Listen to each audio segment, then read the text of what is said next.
ओम जयंती मंगला काली भद्रकाली कपालिनी दुर्गा क्षमा शिवा धात्री स्वाहा स्वधा नमोस्तुते भगवत्यै नमः पराम्बिकायै नमः। वो वाला पंखा बंद करो, कहीं हल्ला कर रहा है।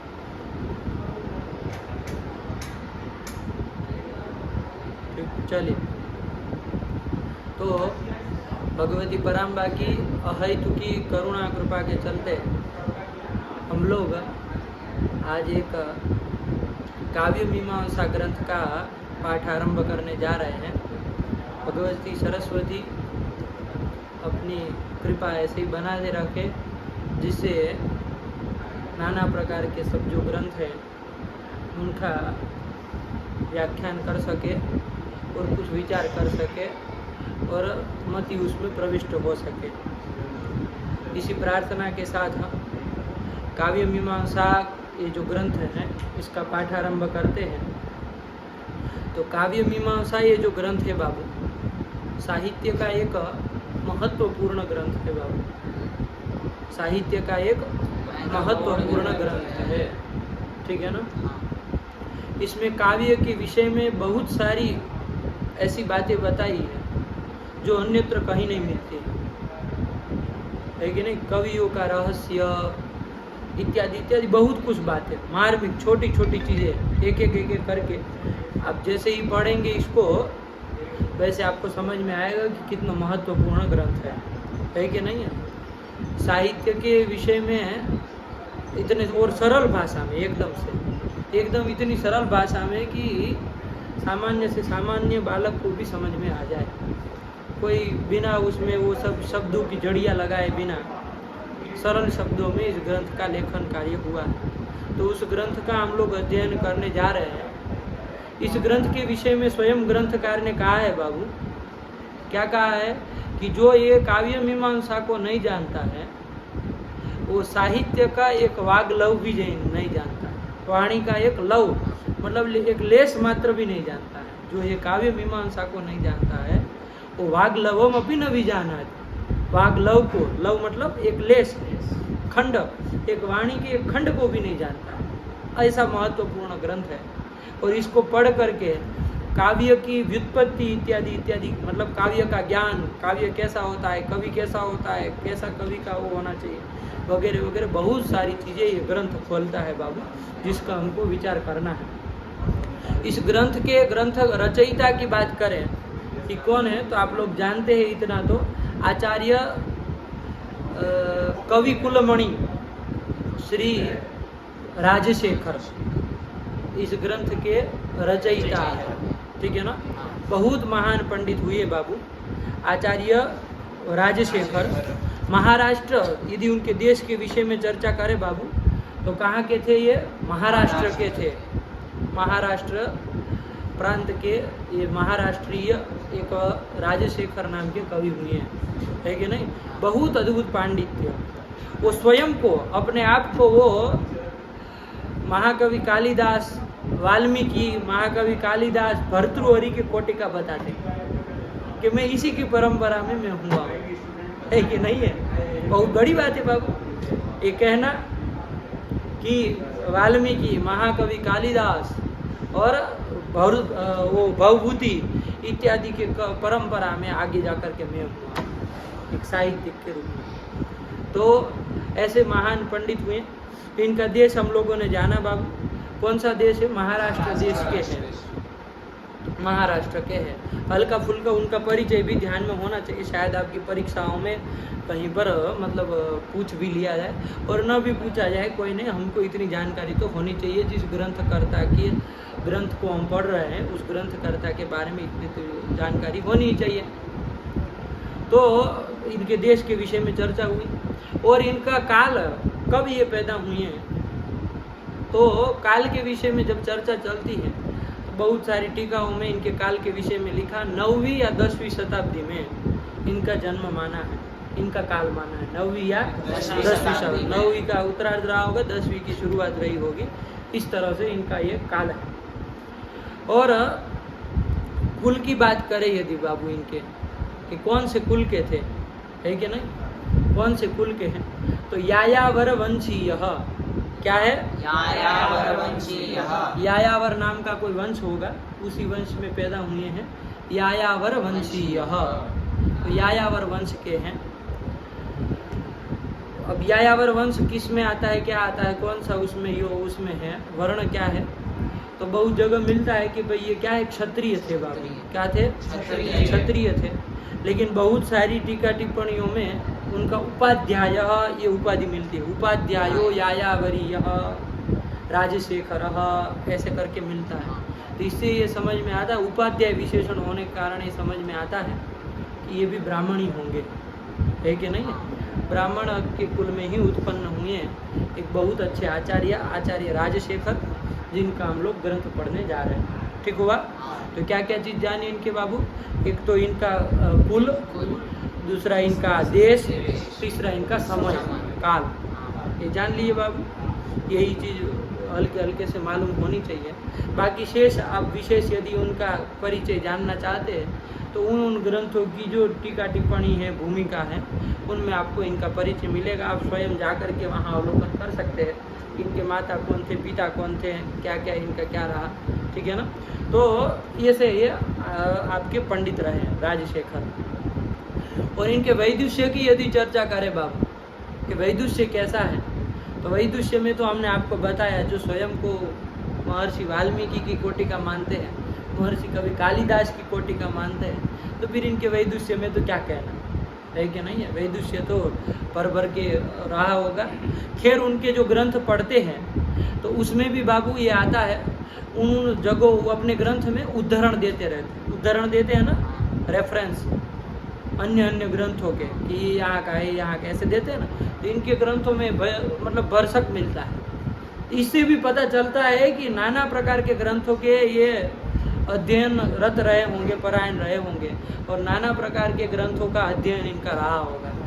तभी तो अरे आदमी उद्धरण कब दे सकता है? जब वो पढ़ा हो, वो जाना हो, तभी तो उद्धरण देगा। इससे भी इनका वैदुष्य एक झलकता है इनके उद्धरण देने से, है कि नहीं? तो ये आपके राजशेखर के विषय में बात हुई बाबू। इनकी बहुत सारी कृतियाँ हैं, कृतियों के विषय में भी विचार करना चाहिए। बहुत सारी रचनाएं हैं इनकी भी, 4-5 बताई गई है बाबू। जैसे कि एक कर्पूर मंजरी, हम बोल दे रहे, आप लोग थोड़ा अपने से फिर बना लीजिएगा, है कि नहीं है? अब अभी कहाँ लिखने बैठेंगे, हम बोल दे रहे, आप थोड़ा अपने से अभी दिमाग में बिठाइए और फिर जा करके हल्के से परिचय 2-4-5 लाइन में अपनी नोट में लिख लीजिएगा कि राजशेखर का क्या क्या बताए थे। ठीक हुआ? तो क्या क्या बताए बाबू? एक तो कर्पूर मंजरी बताए, फिर एक विद्धशाल भंजिका, ऐसा भी इनका एक ग्रंथ रहा, विद्धशाल भंजिका ऐसा भी। फिर एक बाल रामायणम लिखे हैं, एक ग्रंथ बाल रामायणम। फिर एक बाल महाभारतम एक ऐसा लिखे हैं। बाल भारतम भी कहीं कहीं नाम मिलता है, कहीं कहीं बाल महाभारतम ऐसा नाम भी मिलता है। और एक ग्रंथ जो आपके सामने अभी उपलब्ध है, काव्य मीमांसा, ये सब उनके ग्रंथ हैं जो कि अभी वर्तमान में उपलब्ध है। अनुपलब्ध भी बहुत सारे ग्रंथ हैं, 2-3-4-5 की जो अभी अनुपलब्ध नहीं हो रहे, इनके द्वारा लिखे गए हैं।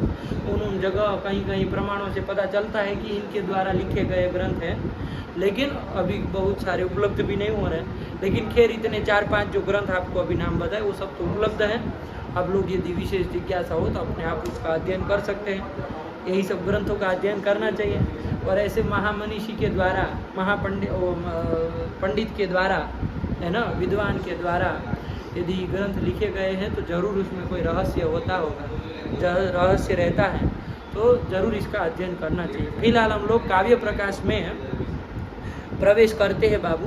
तो काव्य प्रकाश ग्रंथ का जब हम विचार करें बाबू, तो काव्य प्रकाश ग्रंथ जो है, काव्य प्रकाश क्या, काव्य मीमांसा, ध्यान से बोलिए, क्योंकि 2-3-4-5 दिन से विगत से वो काव्य प्रकाश का बार बार, चूँकि अलंकार का अध्ययन हम लोग कर रहे थे, तो काव्य प्रकाश शब्द जीवा पे चढ़ा हुआ है, तो कहीं पर हम बोले तो एक बार आप बोला करिए काव्य मीमांसा। तो काव्य मीमांसा ग्रंथ का हम लोग आरंभ करने जा रहे हैं। अब ज़्यादा विलंब न करते हुए सीधे ग्रंथ में प्रवेश करें और समझे कि क्या है, ठीक है ना। और आज प्रथम अध्याय का हम लोग अध्ययन करते हैं, जितना हो सके भगवती की कृपा से उतना करते हैं, लेकिन जटिति करेंगे। आज बहुत लोगों के पास ग्रंथ भी नहीं है आप लोगों में, तो जब ले लेंगे तो उसके बाद थोड़ा और विशेष विचार किया जाएगा। अभी हम लोग ऊपर ऊपर से हल्का हल्का इसके अध्याय को वैसे जान ही लेना है सही रूप से, कोई ऐसी बात नहीं है, लेकिन फिर भी कोई विशेष विचार होगा तो आप लोग जब उन ग्रंथों को टीका टिप्पणी को लेके आएंगे तो फिर उसमें से विचार किया जाएगा। ठीक हुआ। अभी हम लोग मूल अध्ययन करते हैं ग्रंथ का काव्य मीमांसा। ठीक हुआ। राजशेखर विरचिता काव्य मीमांसा, इस ग्रंथ का आरंभ करते हैं। ये काव्य मीमांसा ग्रंथ की टीका टिप्पणी के विषय में बात करें बाबू, तो एक मधुसूदनी करके एक टीका है। आप लोग ग्रंथ ले तो उस समय सावधानी से लें, कोई भी ग्रंथ उठा के न ले ले, इसलिए बता रहे हैं कि यदि संस्कृत टीका में यदि कोई अच्छी टीका में हमको ध्यान में आया, एक मधुसूदनी एक तो टीका देखिएगा, चौखम्बा भी शायद शोकम्बा से ही प्रकाशित है, और एक तो ये हमारे पास भी है, एक तो कौन सी है इसमें टीका, कोई टीका है इसमें शिखा नाम की एक कोई टीका है, संस्कृत टीका है ये भी भारतीय विद्या संस्थान का वो है, देखिएगा ये भी अच्छी टीका है, कोई वो नहीं, मूल को लगाती है, संस्कृत टीका है। और प्रयास करिए भर सकती संस्कृत टीका वाला ग्रंथ लें। अब नीचे हिंदी आ जाती है तो फिर उसका कोई वो उपाय नहीं है, लेकिन भरसक प्रयास होना चाहिए कि संस्कृत टीका वाला ग्रंथ से ही पढ़े, है कि नहीं।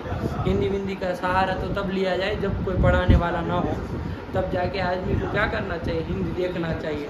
यदि कोई पढ़ा ना हो, यदि हम लोग परंपरा से पढ़ सकते हैं फिर हिंदी टीका के क्या काम, फिर तो संस्कृत टीका होनी चाहिए, उसी को देखिए, क्योंकि वही बुद्धिवर्धक होती है कि नहीं। वो तो खाली परीक्षा में आपको काम दे सकती है, उसके बाद फिर उसका उपयोग नहीं रहेगा यदि हिंदी पढ़ करके आप लोग आगे बढ़ेंगे तो। ठीक, चलिए तो काव्य मीमांसा का आप प्रवेश करते हैं, अथ काव्य मीमांसा, ठीक है ना। उसमें क्या लिखा है बाबू, सबसे पहले कवि रहस्यम प्रथमोध्यायः शास्त्र संग्रह।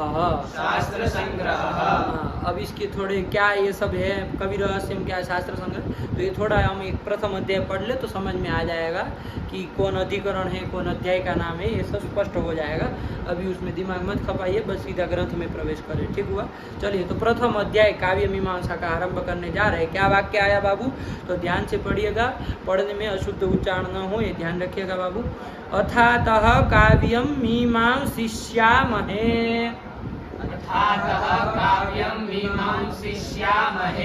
यथोपदिदेश श्रीकंठः परमेष्ठि वैकुंठादिभ्यश्चतुष्षष्टये शिष्येभ्यः।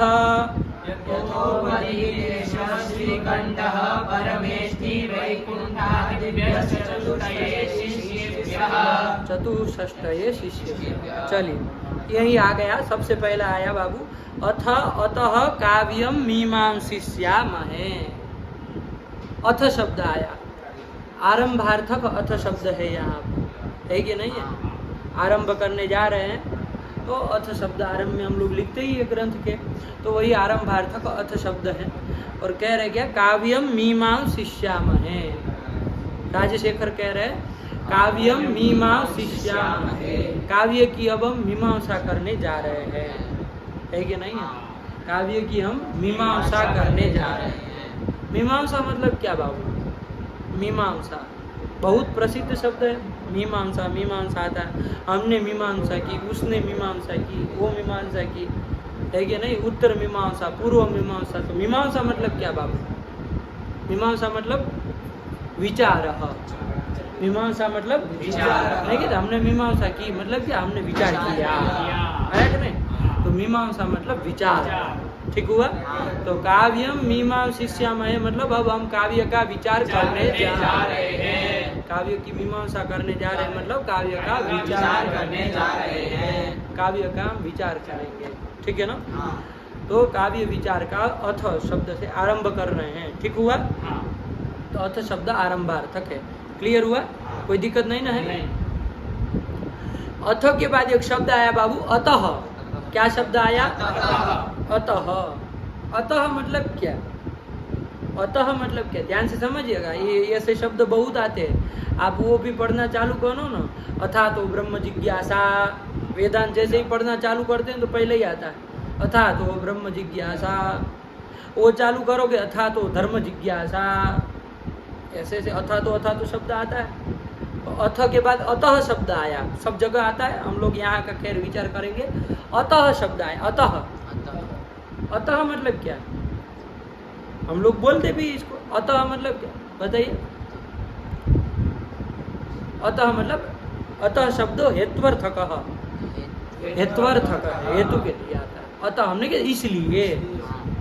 अतः हमको भूख लगी थी, अतः हमने भोजन किया। भूख लगी थी इसलिए हमने भोजन किया। तो अतः मतलब हेतु, हेतुवाचक शब्द है। आया कि नहीं आया? तो हेतुवाचक, अतः मतलब अस्मात् कारणान, है कि नहीं? अतः मतलब इसलिए, अस्मात् कारण, इसलिए। तो किस लिए? आपने तो कोई आगे कुछ बताया नहीं है, सीधे कह रहे हैं इसलिए काव्य का विचार कर रहे हैं। तो किस लिए कर रहे हैं? तो देखिएगा बाबू, क्योंकि व्याकरण आदि शास्त्रों को पढ़ने के बाद क्या होता है, काव्य की जिज्ञासा होती है। होती है कि नहीं होती है? काव्य आदि शास्त्रों में जिज्ञासा होती है, व्याकरण पढ़ने के बाद होती है कि नहीं? सर अब देखिएगा, जब काव्य व्याकरण पढ़ लेता है आदमी, सब शब्दों को ये सब जान लेता है ना, तो उसको ये होता है कि देखिए अब साहित्य में क्या है, काव्य में क्या है, एक जिज्ञासा होती है कि नहीं होता है? तो व्याकरणाध्ययनानंतरम काव्य विषये जिज्ञासा उदेति, है कि नहीं? काव्य के विषय में जिज्ञासा होती है। अतः चूंकि जिज्ञासा होती है, व्याकरणाध्ययनानंतर चूंकि काव्य में जिज्ञासा होती है, अतः मतलब इसलिए हम अब काव्य की मीमांसा करने जा रहे हैं, काव्य का विचार करने जा रहे हैं।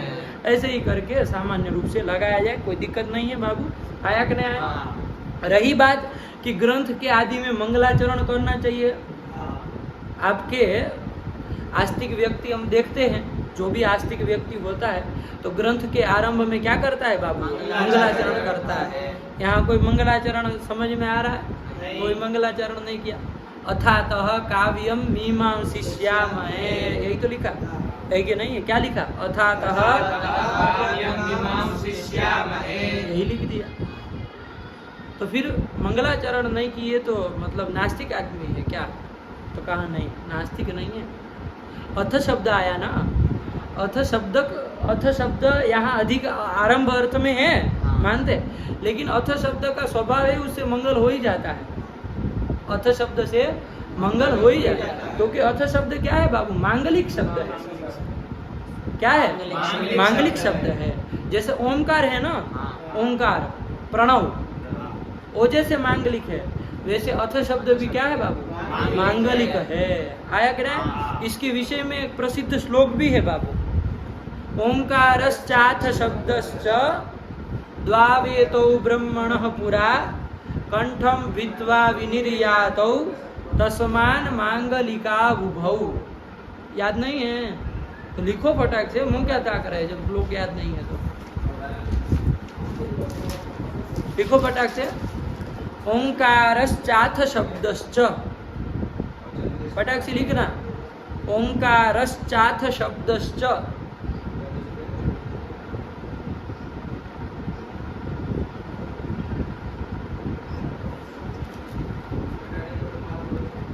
द्वावेतौ ब्रह्मणः पुरा।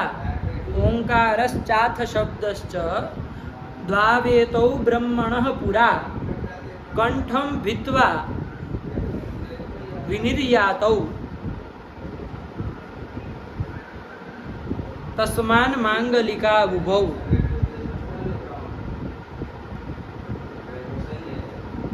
हो गया? कंठम भित्वा विनिर्यातौ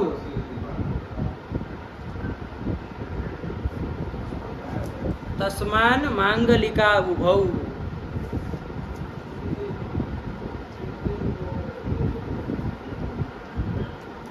ओंकारश्चाथ शब्दश्च द्वावेतौ ब्रह्मणः पुरा कंठम भित्वा विनिर्यातौ तस्मान मांगलिका उभौ।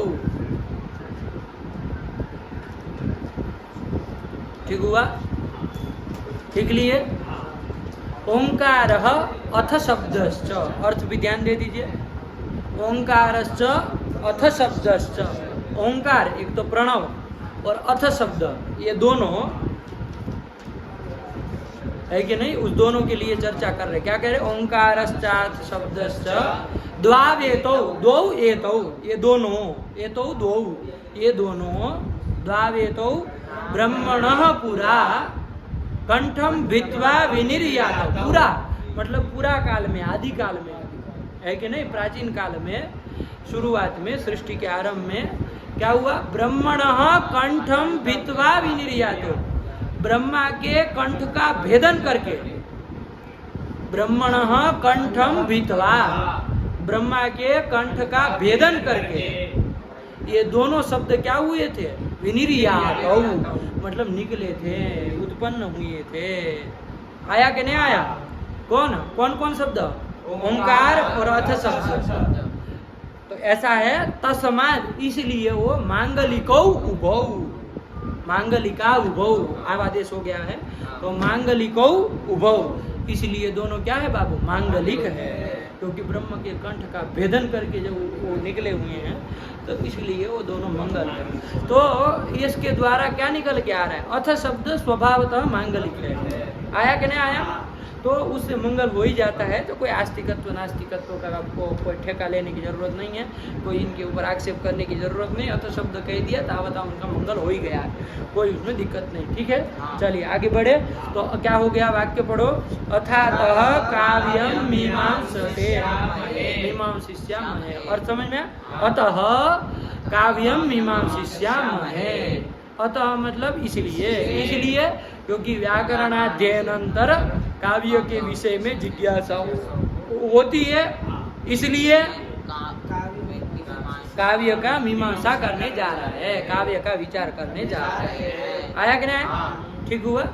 तो चलिए यही है, अथातः काव्यम मीमांसिष्यामहे, यथा उपदिदेश, पढ़ो,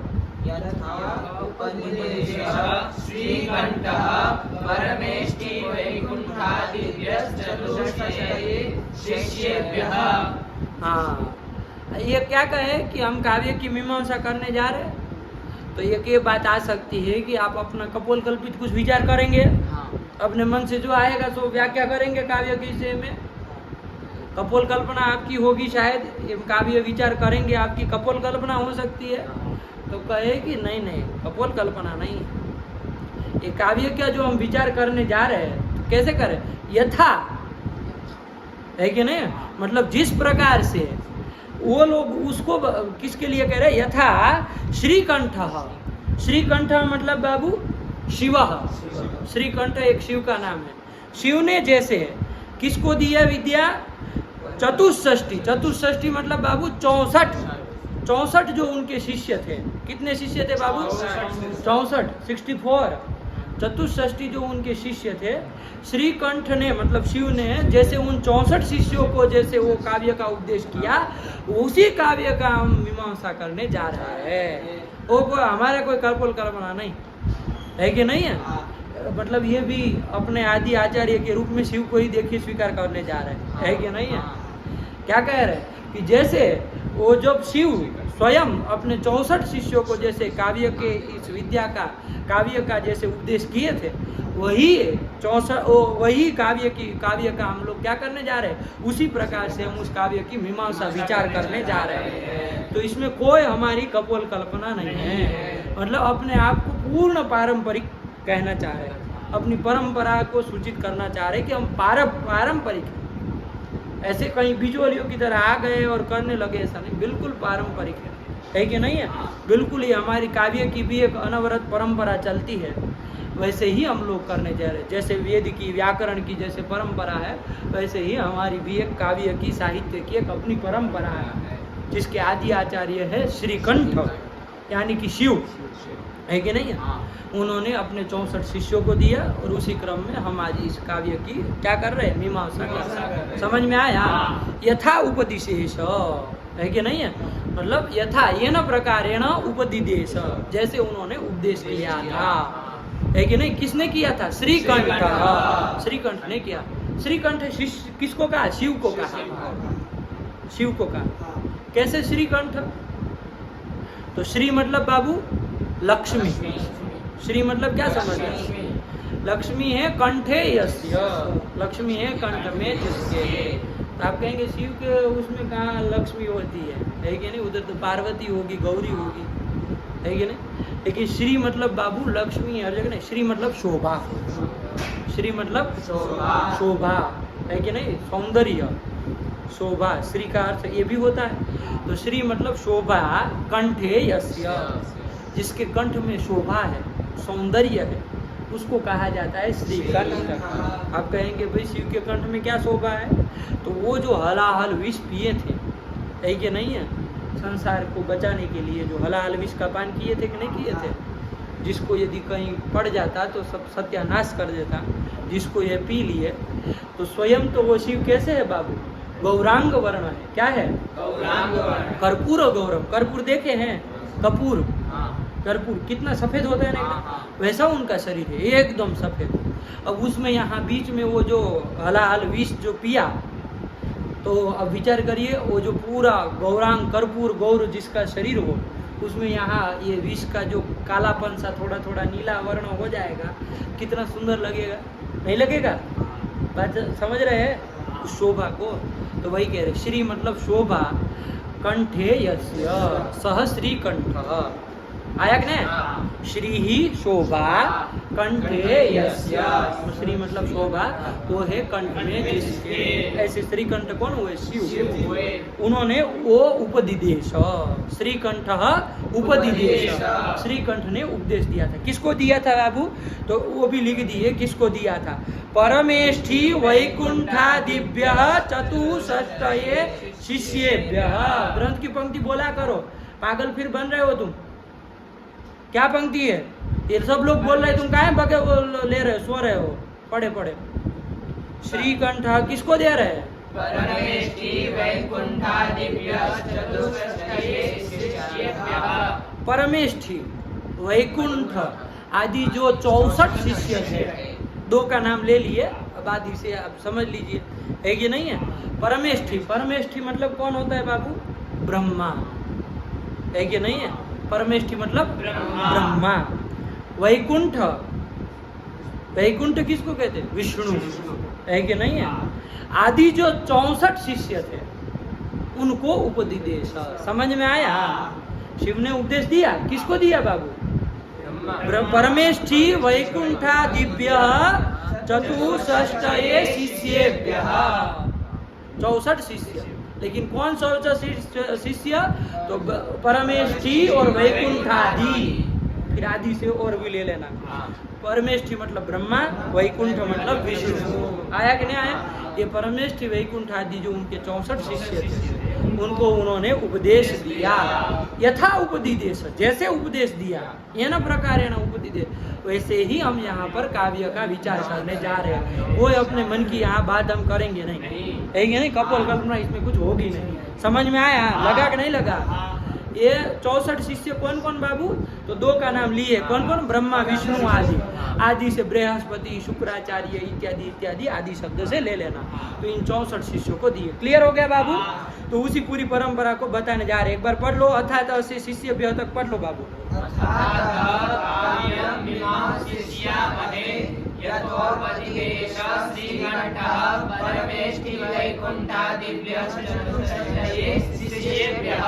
आया कि नहीं आया? क्लियर हुआ? अब आगे चला जाए। ये पूरी परंपरा ध्यान रखिएगा, किसके पास से किसके पास में जा रही, ठीक है ना? यहीं से वो पारंपरिकता अपने काव्य शास्त्र की बता रहे हैं। कहीं मिलेगी नहीं बाबू इस तरह से। काव्य की अनादिकालिक परंपरा कोई कहे तो कहीं मिलेगी नहीं, यहीं मिलेगी। राज सागर निकल के लाए, है कि नहीं है? तो ध्यान दीजिएगा। तो श्रीकंठ से उनके विष्णु ब्रह्मा आदि जो 64 शिष्य हैं उनको मिले। ठीक, फिर क्या आगे चलो बाबू। सोपी उच्चारण समझिए, पहले हम बोल ले फिर बाद में बोलेगा। सोपी भगवान स्वयंभू ऋच्छा जन्मभ्यः स्वान्ते वासिभ्यः। सोपी भगवान स्वयंभू ऋच्छा जन्मभ्यः स्वान्ते वासिभ्यः। आया कि नहीं?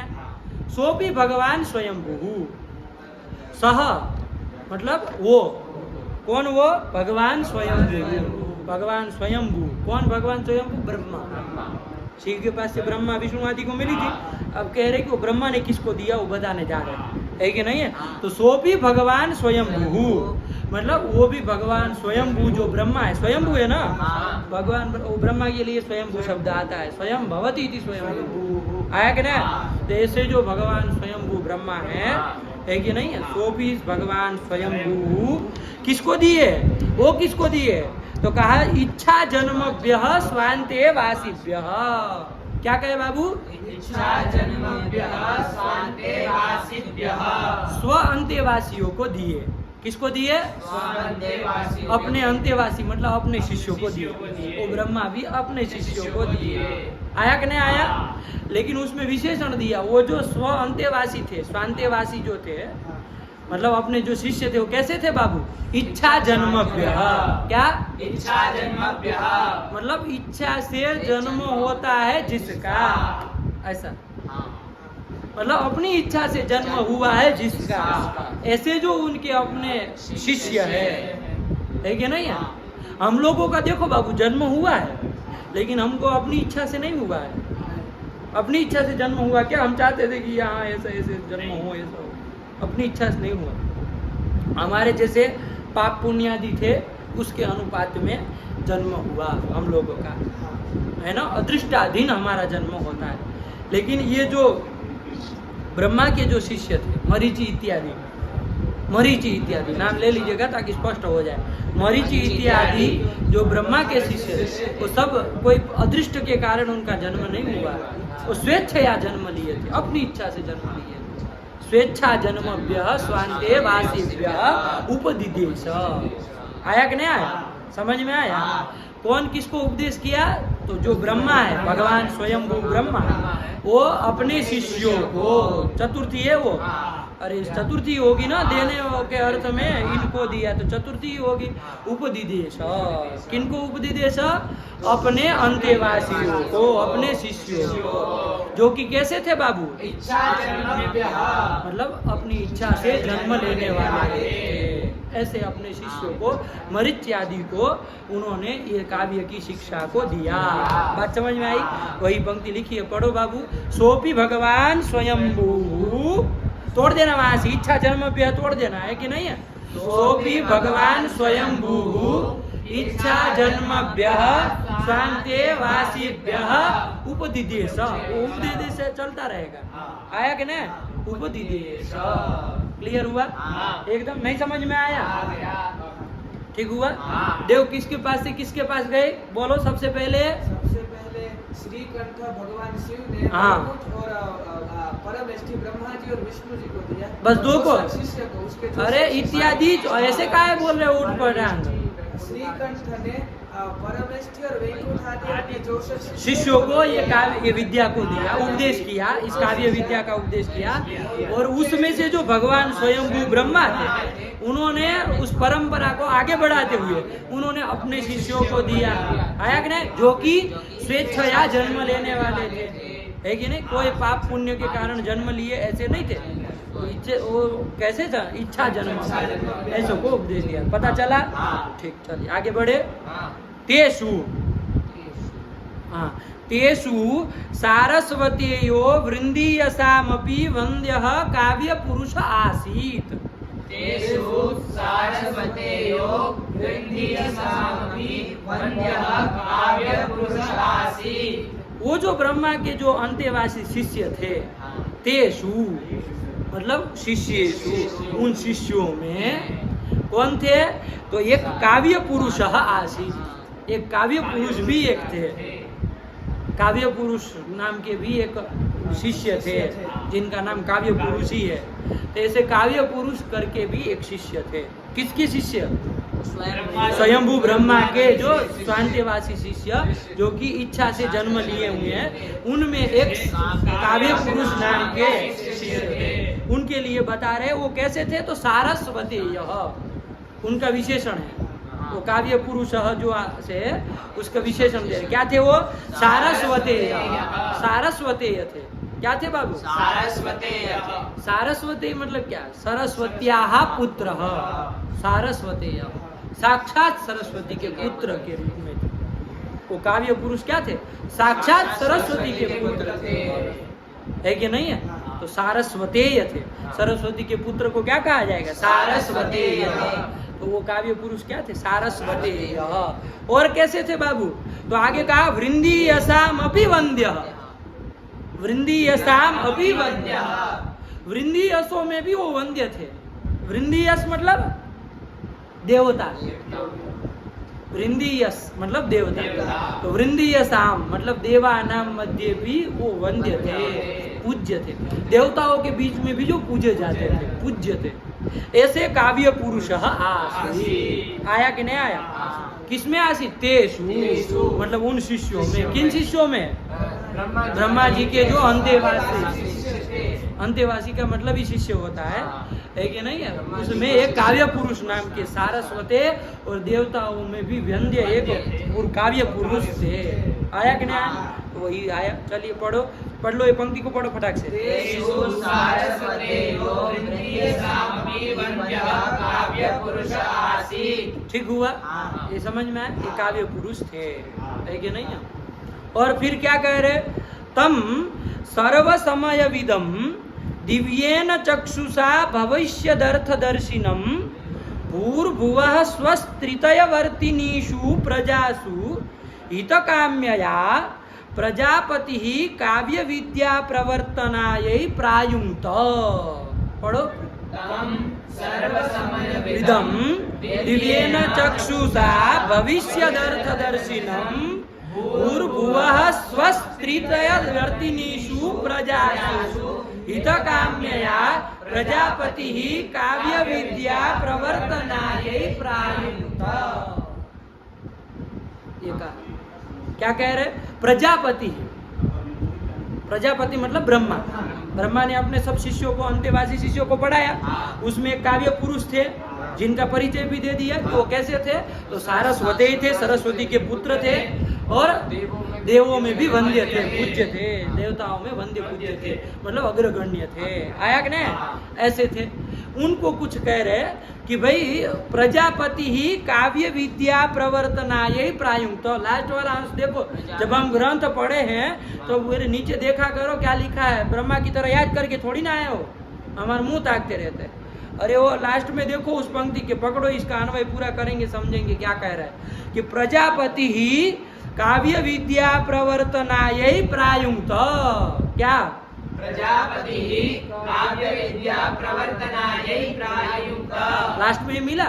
प्रजापति ही मतलब ब्रह्मा, काव्य विद्या प्रवर्तनायै मतलब काव्य विद्या की प्रवर्तना के लिए, प्रवर्तन हो, कार्य विद्या के प्रवर्तन हो, मतलब वो भी, उसकी भी परंपरा चले, इसके लिए प्रायुङ्क्त।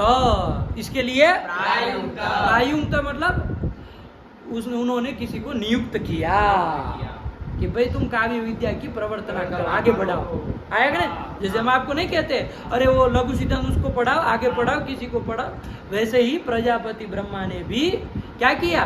काव्य विद्या प्रवर्तना के लिए किसी को प्रायुङ्क्त मतलब नियुक्त किया। किसको? तो तम सबसे पहले आया। किसको? तम। तम से किसको लगे? पूर्व में जिसकी चर्चा हुई है उसी को लेंगे ना। किसको? शम। तम मतलब काव्य पुरुष। उनके जो बहुत सारे शिष्य थे उसमें एक सरस्वती पुत्र काव्य पुरुष था। उस काव्य पुरुष को वो नियुक्त किए कि भैया तुम क्या करो? काव्य विद्या की प्रवर्तना करो। ये जो काव्य विद्या है, काव्य शास्त्र है, इसको आगे बढ़ाओ। आया कि नहीं आया? नहीं समझ में आया? इसको आगे बढ़ाओ। ठीक हुआ? अब वो तम मतलब किसको बाबू? काव्य पुरुषम, काव्य पुरुष को वो नियुक्त किए। अब वो तम जो काव्य पुरुष है वो कैसे है? तो उसमें विशेषण दे रहे। कैसे है बाबू? तो तम के बाद क्या कहा? सर्व समय विदम। सर्व समय के विद मतलब जानकार थे, सारे कालों को, त्रिकालज्ञ थे, तीनों कालों को जानने वाले कि भूत क्या है, भविष्य में क्या है, वर्तमान क्या है, त्रिकाल को जानने वाले। त्रिकाल सर्व समय विदम तम प्रायुङ्क्त, उसी तम का विशेषण है। तम मतलब काव्य पुरुषम, काव्य पुरुष को नियुक्त किए। ठीक हुआ? तो तम का विशेषण समझ में आया? क्या थे वो? विदम, सर्व समय के जानकार थे, मतलब त्रिकालज्ञ थे। ठीक हुआ? और कैसे थे वो? पढ़िए। तदर्शिनम, दिव्य चक्षु के द्वारा, दिव्य चक्षु के द्वारा, दिव्य न चक्षुषा, तृतीया लगाया, दिव्य चक्षु के द्वारा भविष्यदर्थदर्शिना, भविष्य मतलब होने वाला जो चीजें उसको भी जान लेते थे अपने दिव्य चक्षु के द्वारा। अपनी दिव्य चक्षु के द्वारा वो भविष्य में होने वाले जो चीजें थी उसको भी वो जान लेते थे। और सही मायने में कहे ना, ऐसे ही लोग विद्या को आगे बढ़ा सकते हैं जो भविष्य को देखते हो, आगे क्या होगा, कैसे लोग आएंगे, क्या आएंगे, इस तरह का जिसको जानकारी हो ना, वही आदमी इसको आगे बढ़ा सकता है। शास्त्र, कोई भी शास्त्र होता है वही बढ़ा सकता है। जिसको कल का ही नहीं पता है कि कैसे लोग हैं, किस तरह की मानसिकता वाले लोग आएंगे, इसको कैसे पढ़ा, कुछ विचार विमर्श होगा ही नहीं, तो फिर क्या आगे बढ़ा पाएगा? नहीं ना बढ़ा पाएगा। तो वही कह रहे कि वो जो काव्य पुरुष थे वो कैसे थे बाबू? दिव्य चक्षु के द्वारा भविष्य अर्थ के दर्शी थे, दृष्टा थे। भविष्य मतलब होने वाला जो क्रियाकलाप था उसको जानकार थे। ठीक हुआ? ऐसे तम काव्य पुरुषम प्रायुक्त नियुक्त किया। कौन नियुक्त किए? प्रजापति। किस लिए नियुक्त किए? काव्य विद्या की प्रवर्तना के लिए। समझ में आ रहा है? ठीक हुआ? चलिए, अब ये प्रश्न आया बाबू, कहां पर करनी है काव्य विद्या की प्रवर्तना? कहां पर करनी है काव्य विद्या की प्रवर्तना? तो उसके लिए लिखा सप्तम्यंत पदों के द्वारा बता रहे। आगे पढ़ो बाबू। भूर्भुवः स्वस्त्रितयवर्तिनीषु प्रजासु। प्रजासु काव्य विद्या प्रवर्तना, यही काव्य विद्या की प्रवर्तना। कहाँ पर? तो इस प्रजा में। कौन सी प्रजा बाबू? तो भूर्भुवः स्वः तृतीयवर्तिनीषु प्रजासु। भूर्लोक, भूवरलोक और स्वरलोक, तीन ठो लोक है। भूर्लोक तो हमारा ही हो गया, भूवरलोक भी है, स्वरलोक भी है, तीन लोक है कि नहीं है? और उन तीनों लोकों में बाबू, उन तीनों लोकों में जो वर्तिनी मतलब रहने वाली जो प्रजा है, उस प्रजा में काव्य विद्या की प्रवर्तना हो। ये नहीं कि खाली पृथ्वी पर हो, भूलोक में रहने वाली प्रजा के लिए नहीं बात। भूर्भुवः स्वः, तीनों लोकों में वर्तिनी मतलब रहने वाली जो प्रजा है, उन प्रजा में काव्य विद्या की प्रवर्तना हो, मतलब काव्य शास्त्र चल जाए, काव्य शास्त्र चले, उसका विचार हो, इसके लिए नियुक्त किया। बात समझ में आई? नहीं आई? एक पंक्ति में बहुत सारी बातें बता दे रहे हैं, है कि नहीं? तो अलग अलग टुकड़े में नहीं जानेंगे तो कुछ समझ में आएगा नहीं, खिचड़ी पकाएंगे तो समझ में आया ना? चलिए, यही कर दिया। पढ़ो। भूर्भुवः स्वः तृतीयवर्तिनीषु प्रजासु काव्य विद्या प्रवर्तना यही प्रायुक्त। उसके साथ अन्वय करता चलना है। आया कि नहीं? अब ये प्रश्न आया कि भाई क्यों काव्य विद्या का प्रवर्तना करनी है? मतलब खाली दिमाग शैतान का कर है, कुछ काम धंधा है नहीं तो बस यही चला दिए। काहे वैसे नियुक्त किए? क्या लाभ होगा उससे? काव्य विद्या की प्रवर्तना करने की क्या जरूरत थी? क्या आवश्यकता थी? वो काव्य साहित्य को क्यों आगे बढ़ाना था? क्यों ये सब प्रजाओं में आगे बढ़ाना था? है कि नहीं है? अरे इसको याद करके दिमाग ही तो खराब होगा। कितने लोग परेशान होते, जो इसको सही मायने में पढ़ते तो प्रसन्न होते, प्रफुल्लित होते कि हाँ हमने जाना, है कि नहीं है? लेकिन बेचारे बाकी कितने परेशान होते हैं, है कि नहीं? कितनी परीक्षा बेचारे देंगे, क्या देंगे, कितनी कापियाँ देखनी पड़ेगी, ये देखें कितना परेशान हो। तो क्यों भाई कि इसको बढ़ाए हो आगे? तो कहा हित काम्यया। क्या हेतु दिया बाबू? है कि नहीं? हित की काम्यया, हित की कामना से, उनका हित हो इसलिए ये साहित्य विद्या का प्रचार प्रसार किया। क्या जी? अरे क्या हो गया? ओह, बस इसको समाप्त कर रहे, चलना है क्या? अच्छा चला जाए, आज अभी चालू किए हैं, थोड़ा आगे बढ़ा दे 2 3 4 5 पंक्तियाँ तो फिर वो चले। आप लोग पीना हो तो पीते हो ही, हम आ रहे फिर। हाँ तब ऐसा कीजिए, हम खाली हो जाएंगे तो आ जाएंगे। अभी अभी चालू किए, है कि नहीं? प्रथम पाठ है और थोड़ा बड़े आगे, है कि नहीं? चलिए, समझ में आया कि नहीं? चलिए, हो गया बाबू? तो ये कर दिए हित काम्य, या हित की कामना से। आप कहेंगे ये काव्य से हित कैसे होता है बाबू? तो देखिए बाबू, जब काव्य पढ़ेंगे ना तो समझ में आएगा, काव्य से जैसा हित होता वैसा कोई करने वाला है नहीं संसार, है कि नहीं है? काव्य जैसे जैसे पढ़ेंगे ना तो आपको समझ में आएगा बाबू कि कैसे रहना, उठना, बैठना सब सिखाता है ये काव्य शास्त्र। है कि नहीं है? क्योंकि आप देखिए रघुवंश पढ़ेंगे, मान लीजिए, है कि नहीं है, तो आप देखेंगे, उसमें पढ़ेंगे कि भाई राम ने क्या किया था, कैसे किया था, क्या उसका व्यवहार था, है कि नहीं? सब देखेंगे कि नहीं देखेंगे? दिलीप का व्यवहार देखेंगे, ऋषि महर्षियों के वर्णन देखेंगे तो नहीं समझ में आएगा कि हमको किसकी तरह रहना चाहिए, किसकी तरह नहीं रहना चाहिए। रामादिवत वर्तितव्यम न रावणादिवत, ये सब ज्ञान नहीं होगा इससे कि राम की तरह आचरण करना चाहिए, रावण की तरह आचरण नहीं करना चाहिए, ये सब चीज़ें नहीं समझ में आएगी। बताओ, और ये चीज़ समझ में आ गए, कितनी बड़ी बात है। आप कैसे एक समाज का निर्माण कर देंगे? नहीं कर देंगे।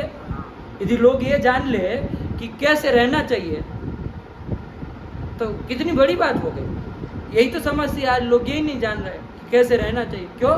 क्योंकि इन सब शास्त्रों का अध्ययन से विमुख हो गए लोग, है कि नहीं है? तो उनका हित हो, वो तृतीय वर्तिनी जो प्रजा है उनका हित हो, सब प्रजाओं की हित की कामना से यहाँ पर वो काव्य पुरुष को क्या कर रहे बाबू? नियुक्त कर रहे हैं कि भैया तुम काव्य विद्या को प्रवर्तना करो, प्रवृत्त कराओ। बात समझ में आई? अब पूरा लग गया। अब पूरी पंक्ति पढ़ लो बाबू, अब साथ में अर्थानुसंधान करते चलना चुटू, है कि नहीं है? क्या कह रहे?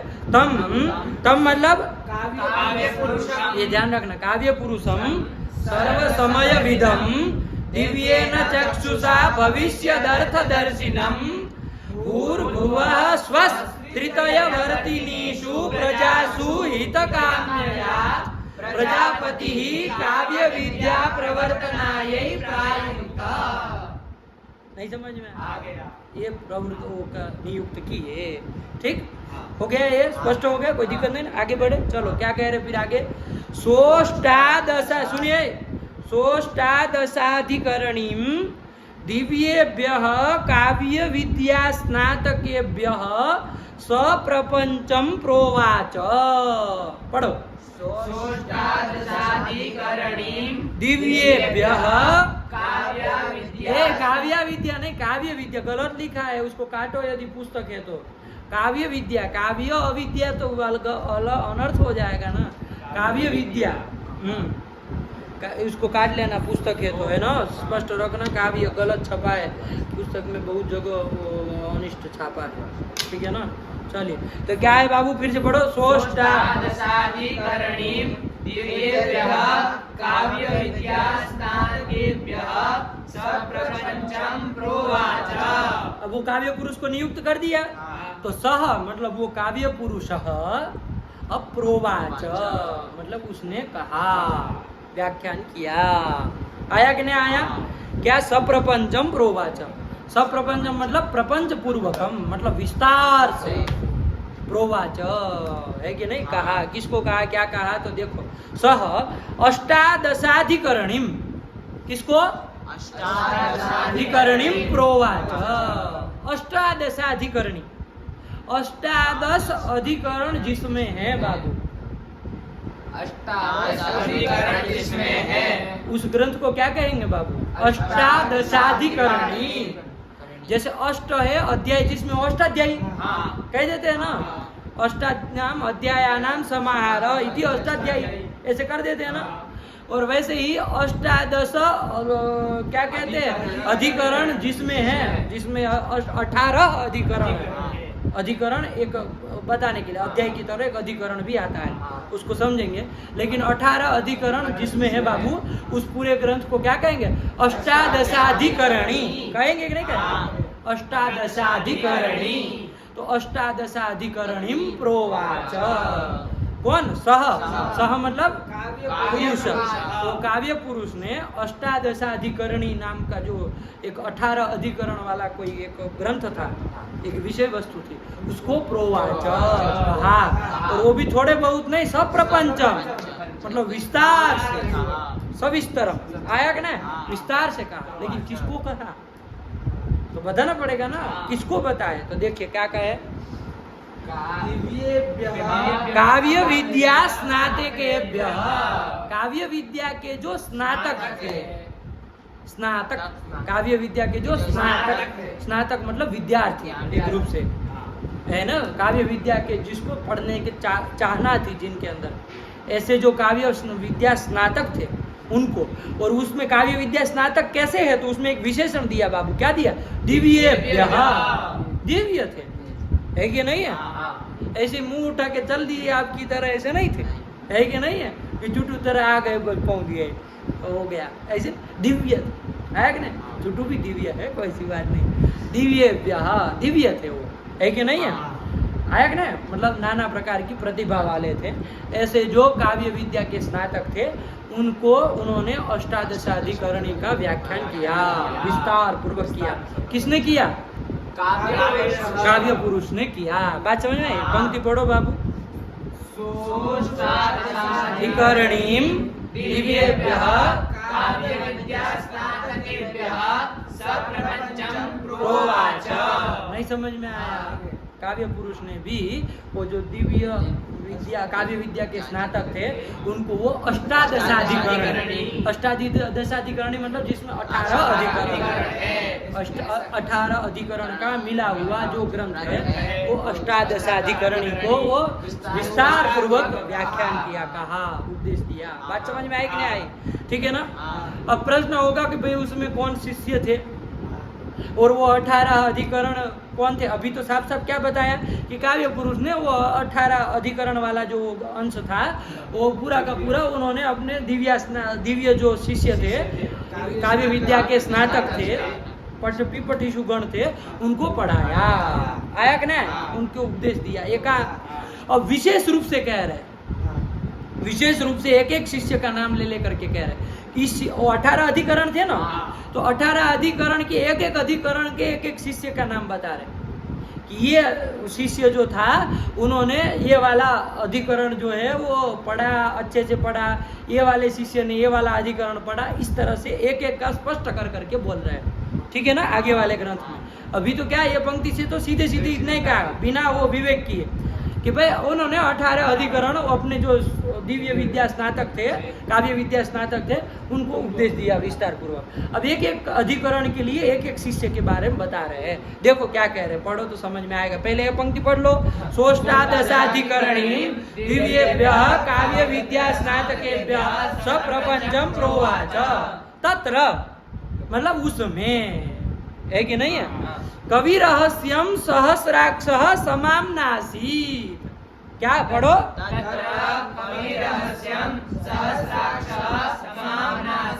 हाँ, कवि रहस्य नाम का जो पहला अधिकरण है, क्या?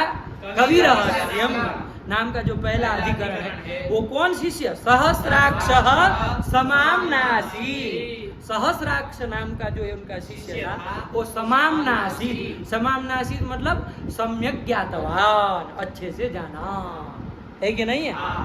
बात समझ में आ रही? 18 अधिकरण में से जो सबसे पहला अधिकरण क्या? कवि रहस्यम।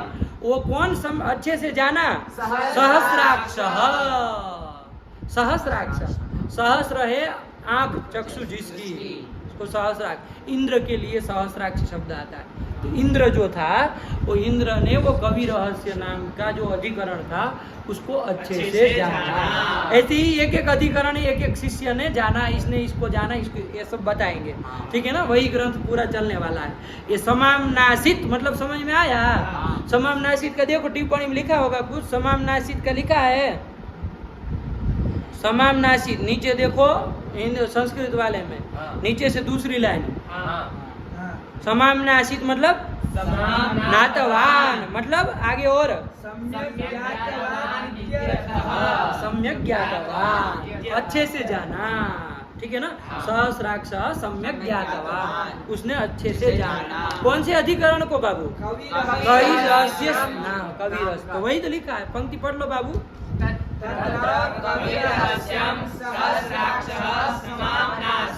ठीक हुआ? क्लियर? बस अब ऐसे ही परिगणन कर रहे हैं तो बस उसमें देख लिया जाए कौन से शिष्य को कौन सा अधिकरण पढ़ा है, तो मतलब कौन अच्छे से जाना है कौन सा अधिकरण। फिर आगे क्या आया? औक्तिकम उक्ति गर्भः। इसमें पकड़ लो चूटू, अधिकरण कौन है और कौन शिष्य है? औक्तिकम उक्ति गर्भः समाम्नासीत्, सब में जोड़ देना है। सम्यक ज्ञातवान। बताओ चूटू।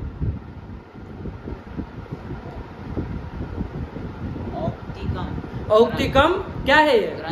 ग्रंथ, अधिकरण। ग्रंथ मत बोलो, अधिकरण बोलो, अधिकरण की चर्चा है। औक्तिकम नाम का जो दूसरा अधिकरण है उसको कौन जाना बाबू? बोलो, हाँ सही बोल रहे हो, उक्ति गर्भ। हाँ, उक्ति गर्भ नाम का जो एक शिष्य था उसने औक्तिकम नाम के अधिकरण को जाना। बस यही कह रहे, बस ऐसे ही बोल रहे। फिर आगे यहाँ अल्प विराम कर देना या तो पूर्ण विराम कर देना ताकि स्पष्ट हो जाए। अलग है बाबू, है कि नहीं? पुस्तक में नहीं किया है लेकिन कर लेना चाहिए ताकि अलग अलग रहे ना सबका, कि भाई औक्तिक नाम का वो है उसको उक्ति गर्भ ने जाना। फिर क्या है बाबू? रीति निर्णयम सुवर्ण नाभः। बताओ तुषार, बताओ। रीति निर्णय नाम का जो तृतीय अधिकरण है वो सुवर्ण नाम के शिष्य, सुवर्ण नाम नहीं, सुवर्ण नाभः, तो उस शिष्य ने जाना। कौन शिष्य ने? सुवर्ण नाभः शिष्य ने जाना। सुवर्ण नाभ नाम के शिष्य ने जाना। समझ में आया? कुछ नहीं है बाबू, ठीक हुआ। उन्होंने कौन से अधिकरण को जाना? देव रीति निर्णय नाम के अधिकरण को जाना। बस ऐसे ही सब में जोड़ते चलो। फिर क्या आया? अनुप्रासिकम प्रचेता। बोला, अनुप्रासिक नाम के अधिकरण को प्रचेता ने जाना। प्रचेता कोई शिष्य रहे होंगे, उन्होंने अनुप्रासिकम को जाना। यमो यमकानी, उच्चारण अनुच्चारण करो। यमो यमकानी। हाँ, अब अर्थ बोलो। यमो नाम, ए ध्यान से, सब जगह ऐसा नहीं होता है कि पहले वाला अधिकरण हो। विभक्ति को देखो तभी वैयाकरण होंगे ना।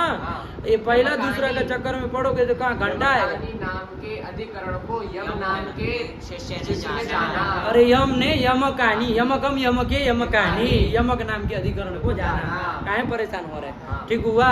देखो नाम जैसा है वैसा ही कुछ कुछ अधिकरण मिलता जुलता है, तो आप लोग आवृत्ति में चढ़ा देंगे तो चढ़ जाएगा जीवा के ऊपर, कोई ऐसी बात नहीं है।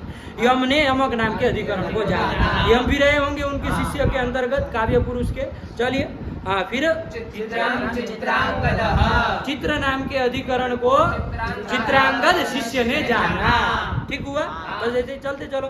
शब्द श्लेषम शेष, शब्द श्लेष अधिकरण को, नाम फाम मत बोलो यार, दिमाग खराब कर दिए। शब्द श्लेष अधिकरण को किसने? शेष शिष्य ने जाना। शेष नाम का कोई शिष्य है, उसने जाना। शेष संज्ञक शिष्य ने जाना। आया क्या है? फिर पुलस्त्य, वास्तवाधिकरण को, वास्तवाधिकरण को पुलस्त्य ने जाना। पुलस्त्य सम्यक ज्ञातवान। चलो फिर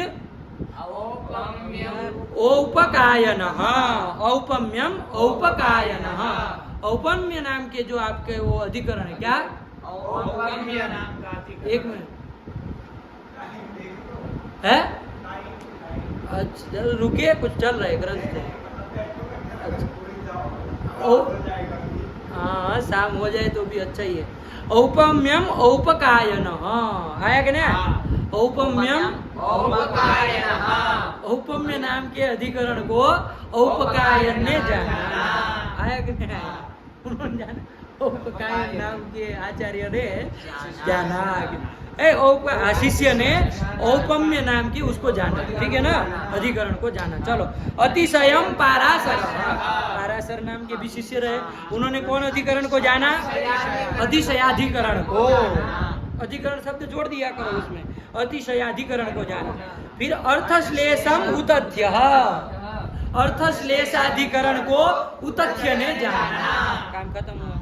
उभयालंकारिकम कुबेरः, क्या क्या फिर से पढ़ो। उभयालंकारिकम कुबेरः, अंडमंड पढ़ रहे हो इसलिए कह रहे हैं। उभयालंकारिकम कुबेरः, कहाँ क्या कर रहे हो? उभयालंकारिकम। अरे तो अशुद्ध लिखा है, तुम कुछ सुन भी रहे हो कि खाली बस भगे जा रहे हो जैसा लिखा वैसा? कुछ व्याकरण पढ़े हो कि खाली बस लकीर के फकीर बन रहे हो? कहा क्या होता है? कारिकम क्या होता है? उभयालंकारिकम कुबेरः, कुबेर नाम के शिष्य ने उभयालंकारिकाधिकरण को जाना। चलो, वैनोदिकम कामदेवः, वैनोदिकम कामदेवः, वैनोदिकाधिकरण को कामदेव ने जाना। कामदेव भी पढ़े होंगे। चलो फिर रूपक निरूपणीयम भरतः, यहाँ पूर्ण विराम कर देना है ना, क्योंकि जो टूट गया ना। रूपक निरूपणीयम भरत, भरत नाम के एक आचार्य हुए ना, शिष्य हुए उनके, उन्होंने रूपक निरूपणीयाधिकरण को जाना। ठीक, चलिए फिर रसाधिकारिकम नंदिकेश्वर, रसाधिकारिकं नंदिकेश्वरः। क्या तुम अंड बंड कर रहे हो? काय विच्छेद कर रहे हो? क्या बोलो? रसाधिकारिकं नंदिकेश्वरः। है कि नहीं? क्या आप बोलो अर्थ बोलो। तुम्हें इसी को बोल रहे तो रसाधिकारिकाधिकरण को नंदिकेश्वर नाम के शिष्य ने जाना। हाँ बस काम खत्म हुआ, यही तो कह रहे। दोषाधिकरणम धिषणः। दोषाधिकरणं धिषणः। बताओ चुटू क्या बताओ? दोषाधिकरणाधिकरण को धिषण ने जाना। धिषण ने जाना आया कि नहीं? धिषण भी शिष्य रहे होंगे। दोषाधिकरण नाम का अधिकरण होगा कोई, चलो हो जाए वो देखेंगे। फिर क्या? गुणोपवादानिकम उपमन्युः। गुणोपवादानिकम उपमन्युः। गुणोपादानिकम, गुणो होगा ना, औ तो होगा। गुणोपादानिकम, गुणोपादानिकम उपमन्युः। गुणोपादानिकम उपमन्युः। गुणोपादानिक नाम के अधिकरण को उपमन्यु ने जाना। उपमन्यु भी हुए। चलो फिर औपनिषदिकम कुचमारः। औपनिषदिकम कुचमारः। कुचमार नाम का जो स्नातक था, शिष्य था, उसने औपनिषदिक अधिकरण को जाना। इति करके बता। तो देखो 18 अधिकरण थे, 18 अधिकरण आए कि नहीं? गिन लो जरा। कहाँ से चालू किए थे? कवि रहस्यम से चालू किए थे। देखो तो 18 हो रहे, गिनो तो जरा। अरे अपने जी गिनो फटाक से।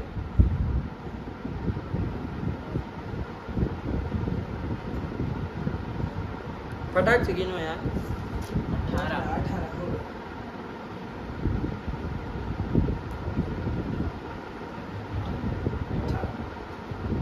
नहीं हो रहा। हाँ हो गए। हाँ खाली अधिकरण के नाम बोल लो बाबू। देखना अधिकरण के नाम बोलना, शिष्य का नाम मत ले लेना। हाँ क्या क्या? कवि रहस्याधिकरणम, ऐसे अधिकरण शब्द सब में जोड़ देना। कवि रहस्याधिकरणम, औक्तिकाधिकरणम, रीति निर्णयाधिकरणम, आदुप्रासिकाधिकरणम, यमकाधिकरणम। यमकाधिकरणम 5 हो गए, यमक तक 5 हुए। फिर चित्राधिकरणम, शब्द श्लेषाधिकरणम, वास्तवाधिकरणम, औपम्याधिकरणम, अतिशयाधिकरणम। 10 हो गए, 10 हुए यहाँ तक। फिर अर्थश्लेषाधिकरणम, उभयालंकारिकाधिकरणम, वैनोदिकाधिकरणम, रूपक निरूपणीयाधिकरणम। वो कितने हुए? 14। ये आगे और ले लो। रसाधिकारिकाधिकरणम कितने हुए? 15 हो गया। अब 3 ठो और रहेंगे तो 18 हो जाएंगे। उसमें आ गया दोषाधिकरणाधिकरणम, गुणोपादानिकाधिकरणम और औपनिषदिकाधिकरणम। काम खत्म हुआ। 18 तो है। यही 18 अधिकरण वाले ये जो ग्रंथ था, उन्होंने काव्य पुरुष ने वो अपने दिव्य जो विद्या स्नातक, काव्य विद्या के स्नातक थे, उनको दिया। उसमें इन्होंने स्पष्ट कर दिया राजशेखर जी ने कि भाई कौन सा अधिकरण किसने अच्छे से जाना और समझा। आया कि नहीं आया? तो 18 अधिकरण के 18 शिष्य के नाम भी हो गए। आप लोग आवृत्ति में चढ़ा दीजिएगा बाबू इसको, है कि नहीं है? जीवा पे सब चढ़ जाना चाहिए, कोई इसमें कोई दिक्कत वाली बात है नहीं, सब सरल है बाबू, कुछ नहीं। इति यहाँ तक का ये बता दिए। अब क्या कह रहे? फिर आगे पढ़ो। ततस्ते, सुनो, ततस्ते पृथक पृथक स्वशास्त्राणि विरचयान चक्रुः। ततस्ते पृथक् पृथक् स्वशास्त्राणि विरचयान चक्रुः। विरचयान चक्रुः, चौकटा है तभी तो, इसलिए तो कह रहे हैं ध्यान दो, बोल रहे तो साथ में भग भग मत किया करो। अक्षर के ऊपर ध्यान देना चाहिए कि क्या बोल रहे। पढ़ो, बोलो अब। ततस्ते पृथक् पृथक् स्वशास्त्राणि विरचयान चक्रुः। आया कि नहीं? ततः मतलब अनंतरम, तदनंतरम मतलब पढ़ लेने के बाद ये 18 शिष्यों ने एक एक अधिकरण सब अच्छे अच्छे से जान लिया। तदनंतरम, ततः मतलब उसके बाद, ते मतलब वो सहतो ते शिष्याः पृथक पृथक स्वशास्त्राणि विरचयान चक्रुः। उन 18 शिष्यों ने पृथक पृथक अपने एक एक शास्त्र की रचना की। समझ में आया? कौन 18 शिष्यों ने? सहस्राक्ष आदि जो 18 शिष्य हुए ना, उन्होंने क्या किया बाबू? पृथक पृथक स्वशास्त्राणि, अलग अलग सबने अपना अपना शास्त्र की क्या किया बाबू? विरचयान चक्रु, रचना की है। पृथक पृथक अपना जो जो अधिकरण था उसको ले लेकर के सबने अपने अपना एक एक ग्रंथ की, एक एक शास्त्र की रचना की। ठीक हुआ? चलिए यहाँ तक का कर लिए, बस इतनी परंपरा जान लिए बाबू, बस इतना करके आइए, समझ करके लगा करके आइए, तो फिर हम आगे चलेंगे। ठीक है, प्रथम दिन है, आरंभ हो गया, इतना तक का करके आइए। ठीक हुआ? अच्छे से समझ करके आइए, कल पूछेंगे इसको। रखा जाए। भगवत्यै नमः, पराम्बिकायै नमः। अस्तु।